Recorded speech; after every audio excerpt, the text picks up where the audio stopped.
What's going on, guys? Welcome back to another War Thunder video. Today we're going to talk tanks, in particular premium tanks. This has to do with a comment that I received from Cliff Daniels, who writes, "I got 1,100 hours on War Thunder planes, but I've never played tanks at all. What would be a good premium tank to start grinding with?" He says he's got a budget of $30 and he'll likely be playing RB. That is a big question to ask, to be honest with you. And when you asked that question, I thought of one tank in particular. But I want to go nation by nation and offer some opinions on what tank I would recommend. We're going to start off with the American. First two tiers I don't even recommend touching. Neither of these are particularly good tanks. Tier 3, I would recommend the M18 Blackout. Although I don't have it, I do have the non-premium M18. The only difference is this thing, I believe, comes with some decals or something like that. Let me take a look at this. Yeah, it comes with some decals. Very nice looking Blackout decal. I like that. But this costs $23, so that does fit within your $30 budget. Keep in mind that this is a tank destroyer, so it's lightweight, it has light armor, it has a good gun. You use this to sneak around the flank on the opposing tanks, and ideally shoot them in the ammo racks. Let's see, what else should I say? The gun is not great. It's got good penetration value at its tier. However, its ammo type is not outstanding when it comes to being able to one-shot your enemy. It doesn't have that big punch that some of the Soviet ammo has, because it just doesn't have that large amount of explosive filler. Still, it's a good tank. Just keeping in mind how to use it. You have to flank your enemy with this thing. As for the Cobra King, it's not a bad tank now that it has APCR rounds. I think I'm going to do a video on this because I was really disappointed with this initially. Then they added APCR rounds, and now it's something I would actually recommend considering. But I would recommend holding off until you get some more information on it. Not a bad tank, just not great. I don't recommend the Calliope. It's what I would describe as a gimmick tank. Costs almost 10,000 gold, which is just incredible. It's a rocket tank, and you get your set of rocket tubes up top. Nothing outstanding. All you have to do is just shoot the damn thing right in the rockets, and the whole thing will blow up. It's a gimmick. It's not worth the gold. Beyond that, you've got tier 4 tanks. If you're just starting out with tanks, I'm going to assume that you have a relatively limited amount of knowledge when it comes to tank armor and tank anatomy. So for that reason, I don't recommend going with a tier 4 tank. Even if you go with, say, like a T-34-100, I know people are gonna recommend that tank because it's really good. Just keep in mind that if you don't have a good tank knowledge, getting a tier 4 tank is going to potentially put you off because you get frustrated with it. And what I mean by that is, I'll give you a great story. Brian and I were starting tanks. We were probably playing like 4.0, 4.7 tanks, something like that. And Brian decides he wants to advance his American tank tree because he's gotten, to like the first couple of Shermans, and that's about it. So he goes and buys the M26E1 Pershing. It's a medium tank. It's got a really good gun. Has virtually no armor whatsoever. And he's immediately put off by it because he just cannot kill anything. And that's because at the time Brian did not have much knowledge about this tier of tank armor. 6.7, you're going to face up to 7.7. That's almost top tier tanks. And when you're normal, when you're playing 4.0, 4.7, 5.0 tanks, you're not going to be used to knowing where the ammo racks are on, say, 7.0, 7.7 tanks. You don't know where you can pen your opponents. So unless you have the knowledge, I don't recommend getting a tier 4 tank. It's going from planes to tanks. You'll find that it's not the same thing. One of the interesting things about playing aircraft is that any plane can kill any plane, theoretically. Just a matter of whether or not you can get your guns on target and shoot the thing. In tanks, that's not necessarily the case. You have to actually be able to penetrate your opponent in order to kill it. If you can't penetrate it, you can't kill it. Pretty simple. And with that in mind, I recommend starting off no higher than a tier 3 tank. And just slowly advance your tank knowledge as you get through your tank tech tree. Picking up bits and pieces of information along the way. And so I recommend looking at the armor as well as where the ammo racks are. Let's see on this jumbo, for example. Not every tank is going to be able to pen this thing. The jumbo has some pretty good armor here. Also, if you hit it in the side, you're gonna go through it without any trouble. But knowing where the ammo racks are, you should be able to one-shot this thing. Just you have to remember to hit it low right here on the ammo racks, and you'll take it out with one shot. The same is true with a lot of tanks. Understand the anatomy of a tank, and you'll have a lot of success. So with all that said, let's move on to Germany, where we find another nation with not very many options early tiers. First tier, I'm not a big fan of any of these. I know Cracker has the Panzer IIH. He took that out on a SB battle not too long ago. I'll put a link to that battle in the video here.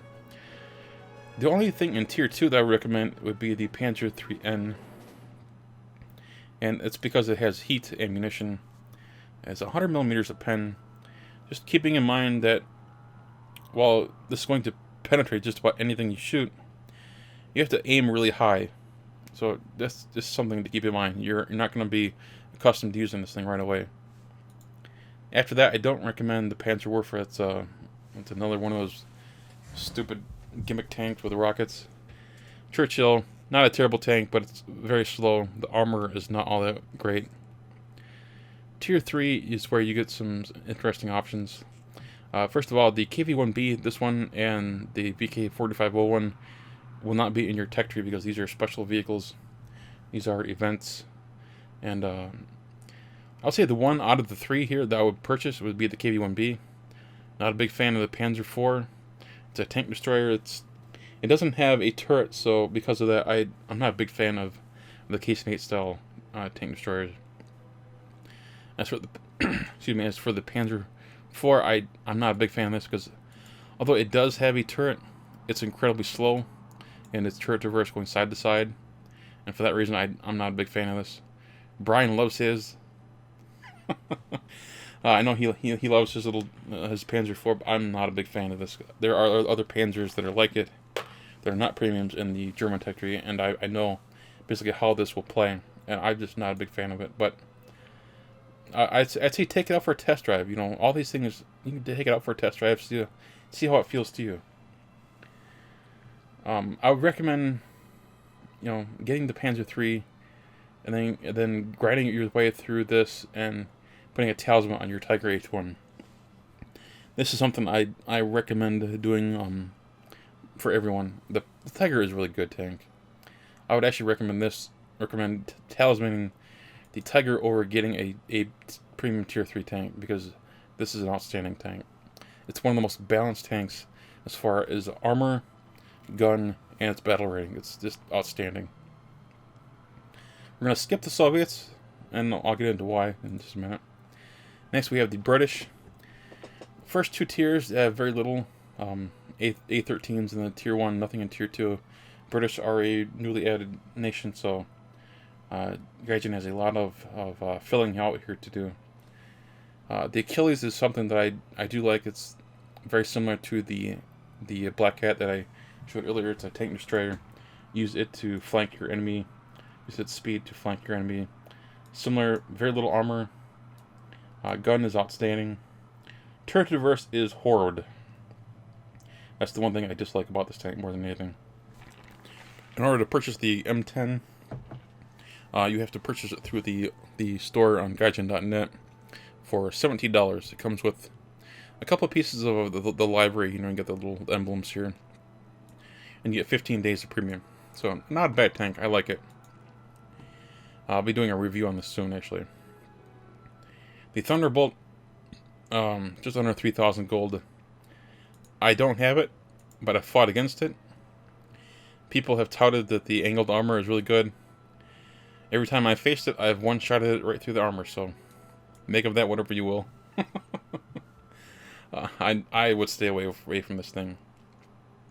Got a great gun at 17 pounders, is really good, but if I can pen this armor every time I shoot it, how good is it? You know what I mean?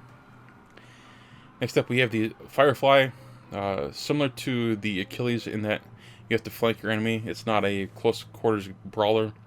It is it's basically an early Sherman with an up-tiered gun. I'm not the biggest fan of this tank. I like the gun. The 17 pounder is it's a really good gun on the British tanks.